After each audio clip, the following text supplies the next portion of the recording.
Assalamualaikum warahmatullahi wabarakatuh.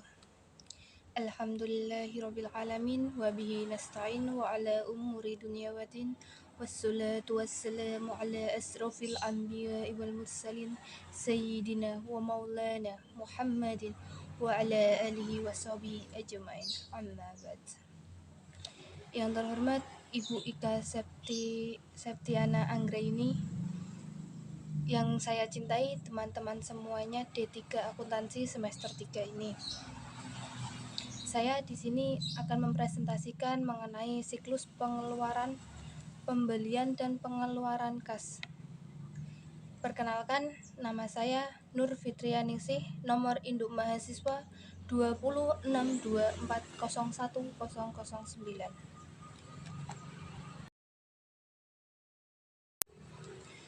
Siklus pengeluaran. Tujuan utama siklus pengeluaran adalah rangkaian kegiatan bisnis dan operasional pemrosesan data terkait yang berhubungan dengan pembelian serta pembayaran barang dan jasa. Tujuan utama dalam siklus pengeluaran adalah untuk meminimalkan biaya total memperoleh dan memelihara persediaan, perlengkapan, dan berbagai layanan yang dibutuhkan organisasi untuk berfungsi. Siklus pengeluaran, keputusan-keputusan penting. Yang pertama yaitu berapakah tingkat optimal persediaan dan perlengkapan yang akan ditanggung. 2. Pemasok manakah yang memberikan kualitas dan layanan terbaik dengan harga terbaik. Yang ketiga, di manakah persediaan dan perlengkapan akan disimpan. Yang keempat, bagaimana cara organisasi mengkonsolidasi pembelian lintas unit untuk mendapatkan harga yang optimal. Siklus pengeluaran, keputusan-keputusan penting. Yang pertama, bagaimana TI dapat digunakan untuk meningkatkan baik efisien maupun keakuratan fungsi logistik inbound. Apakah tersedia cukup kas untuk memanfaatkan diskon yang diberikan oleh pemasok?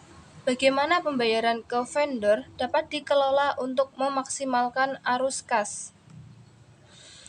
Aktivitas bisnis siklus pengeluaran. Apakah 3 aktivitas bisnis dasar dalam siklus pengeluaran? Yang pertama yaitu memesan barang, perlengkapan, dan jasa layanan. Yang kedua, penerimaan dan penyimpan barang, perlengkapan, dan jasa layanan. Yang ketiga, pembayaran barang, perlengkapan, dan jasa layanan. Memesan barang, perlengkapan, dan jasa layanan. Aktivitas utama pertama dalam siklus pengeluaran adalah memesan persediaan atau perlengkapan. Metode pengendalian persediaan tradisional ini sering disebut kualitas pesanan ekonomis (EOH). Pendekatan ini didasarkan pada perhitungan jumlah optimal pesanan untuk meminimalkan jumlah biaya pemesan, penggudangan, dan kekurangan persediaan. Memesan barang, perlengkapan, dan jasa layanan. Metode-metode pengendalian persediaan alternatif (MRP). Material Requirement Planning. Pendekatan ini bertujuan mengurangi tingkat persediaan yang dibutuhkan dengan cara menjadwalkan produksi, bukan memperkirakan kebutuhan. JIT, Just in Time. Sistem JIT berusaha untuk meminimalkan, jika bukan menghilangkan, baik biaya penggudangan maupun kekurangan persediaan. Memesan barang, perlengkapan, dan jasa layanan. Apakah perbedaan utama antara materials requirement planning (MPR) dan just in time (JIT)? Sistem MRP menjadwalkan produksi untuk memenuhi perkiraan kebutuhan penjualan, sehingga menghasilkan persediaan barang jadi. Dokumen-dokumen dan prosedur-prosedur. Permintaan pembelian adalah sebuah dokumen yang mengidentifikasikan sebagai berikut.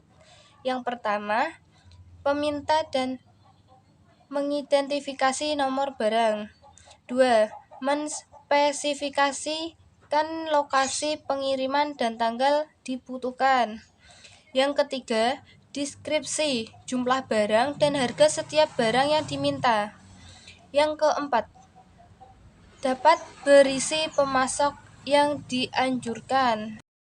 Apakah keputusan penting itu dalam pemesanan barang, perlengkapan, dan jasa layanan, yaitu menentukan pemasok atau vendor yang berada di dalam gudang?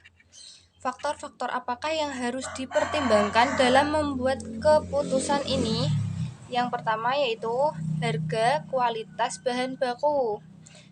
Biasanya masyarakat itu melihat jika barangnya bagus, harganya juga lumayan mahal. Yang kedua yaitu dapat diandalkan dalam melakukan pengiriman, baik secara utuh dari konsumen ketika membeli itu kita barang tetap utuh ke mereka, seperti itu. Dokumen-dokumen dan prosedur-prosedur. Pemesanan pembelian adalah sebuah dokumen atau formulir elektronis yang secara formal meminta pemasok untuk menjual dan mengirimkan produk yang disebutkan dengan harga yang telah ditentukan. Yang kedua, pesanan pembelian juga merupakan janji untuk pembayaran dan menjadi sebuah kontrak. Begitu pemasok menyetujuinya. Seringkali beberapa pesanan pembelian dibuat untuk memenuhi satu permintaan pembelian. Aktivitas bisnis utama kedua dalam siklus pengeluaran adalah penerimaan dan penyimpanan barang yang dipesan, keputusan-keputusan penting, dan kebutuhan-kebutuhan informasi. Bagian penerimaan mempunyai dua tanggung jawab, yaitu memutuskan apakah penerima pengiriman. Yang kedua, memeriksa jumlah dan kualitas barang. Dokumen-dokumen dan prosedur-prosedur. Laporan penerimaan adalah dokumen utama yang digunakan dalam subsistem penerimaan dalam siklus pengeluaran. Laporan ini mendokumentasikan rincian mengenai setiap kiriman, termasuk tanggal penerimaan, pengiriman, pemasok, dan nomor pesanan pembelian. Bagi setiap barang yang diterima, laporan ini menunjukkan nomor barang, deskripsi, unit ukuran, dan jumlah barang yang diterima. Pembayaran barang dan jasa layanan menyetujui faktor pemasok. Aktivitas utama ketiga dalam siklus pengeluaran adalah menyetujui faktor penjualan dari vendor untuk pembayaran. Bagian utang usaha menyetujui faktor penjualan untuk dibayar. Kasir bertanggung jawab untuk melakukan pembayaran. Tujuan utang usaha adalah untuk mensahkan pembayaran hanya untuk barang dan jasa yang dipesan dan benar-benar diterima. Ada dua cara untuk proses faktur penjualan dari vendor. Yang pertama, sistem tanpa voucher. Yang kedua yaitu sistem voucher.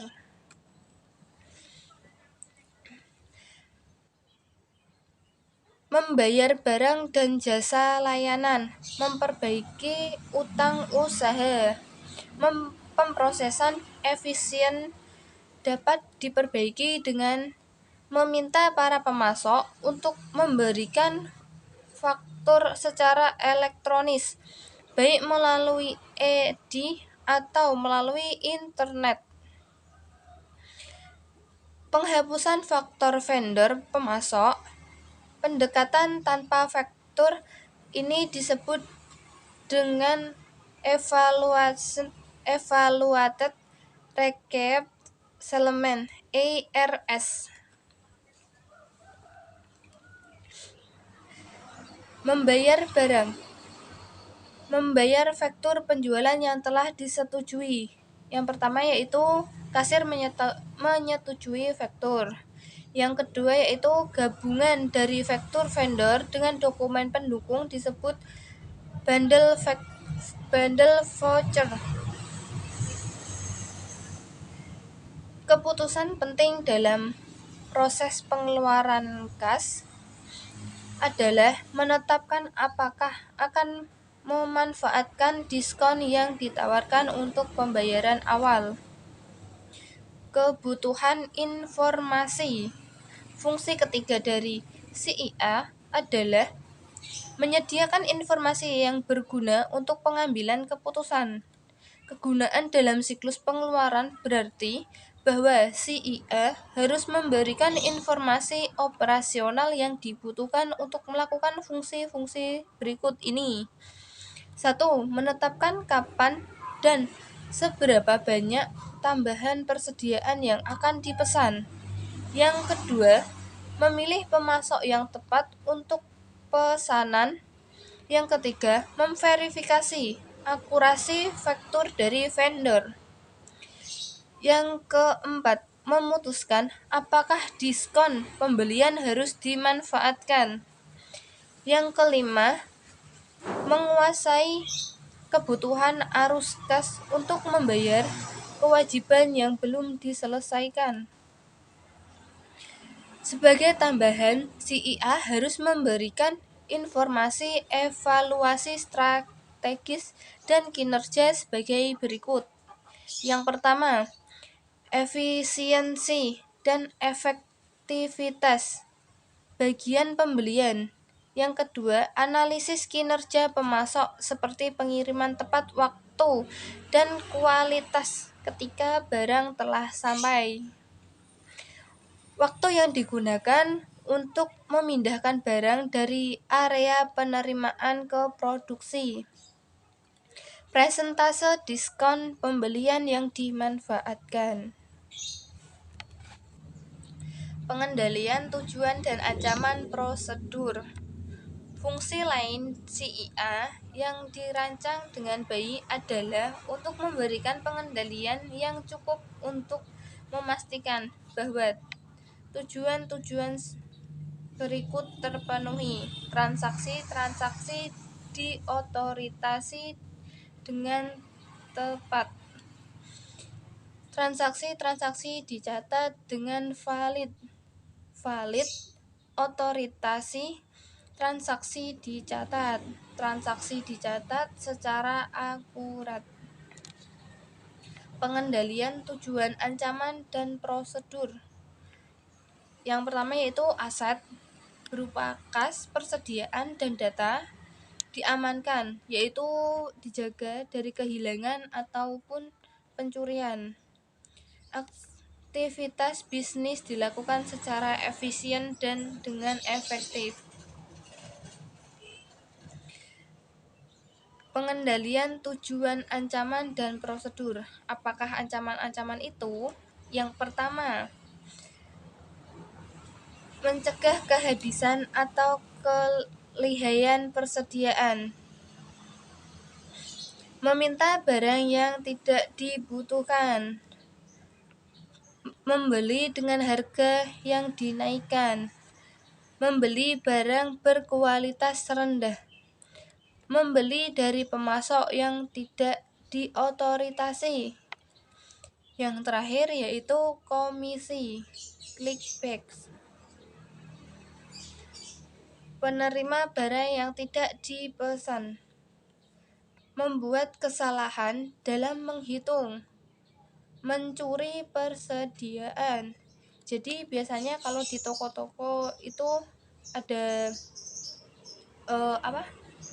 setelah selesai berdagang atau ketika waktunya istirahat itu para pegawai akan me, apa ya me, me, itu para pegawai akan melihat terlebih dahulu persediaannya masih seberapa, lalu apakah sama dengan yang telah ditulis atau untuk nantinya yang akan dilaporkan ke atasan, seperti itu. Gagal memanfaatkan diskon pembelian yang tersedia, kesalahan mencatat dan memasukkan data dalam utang usaha. Yang terakhir yaitu kehilangan data. Apakah prosedur-prosedur pengendalian itu? Yang pertama, sistem pengendalian persediaan. Yang kedua, analisis kinerja pemasok. Yang ketiga, persetujuan permintaan pembelian. Yang keempat, batasi akses ke permintaan pembelian kosong. Yang selanjutnya yaitu konsultasi daftar harga. Yang selanjutnya pengendalian anggaran. Gunakan daftar pemasok yang disetujui. Persetujuan pemesanan pembelian. Pemesanan pembelian sebelum penomoran. Larangan hadiah dari para pemasok. Insentif ke semua rekening pengiriman. Pengendalian akses fisik. Cetak ulang akurasi faktur agar tidak terjadi kehilangan data. Pembatalan pengepakan voucher. Model data siklus pengeluaran. Penggabungan model data RIA.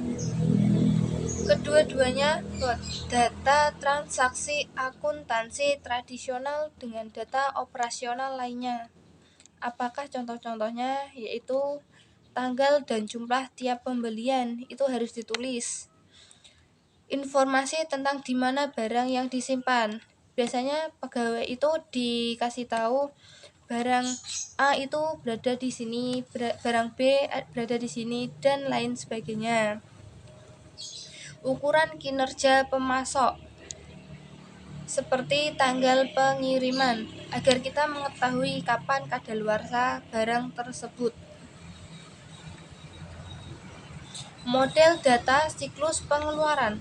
Model diagram REA. Hubungan antara kegiatan barang yang diminta dan pemesanan barang dimodelkan sebagai hubungan banyak ke satu. Mengapa seperti itu? Yang pertama, kadang-kadang perusahaan menerbitkan pemesanan pembelian untuk permintaan pembeli individu. Pada waktu yang lain, mengambil keuntungan dari pemotongan volume dengan menerbitkan satu pemesanan pembelian untuk satu set permintaan. Model data siklus pengeluaran. Mengapa ada hubungan banyak antara kegiatan pemesanan barang dan penerimaan barang? Yang pertama yaitu kadang-kadang para pemasok membuat beberapa pengiriman terpisah untuk memenuhi satu permintaan pembelian. Yang kedua, lain waktu para pemasok mengisi beberapa pesanan pembelian dengan satu pengiriman. Yang ketiga, kadang-kadang para pemasok melakukan pengiriman untuk mengisi penuh pesanan pembelian tunggal. Sekian presentasi dari saya, semoga bisa bermanfaat, menambah ilmu wawasan kita. Saya akhiri, wallahul muwafiq ila aqwamit thoriq. Assalamualaikum warahmatullahi wabarakatuh.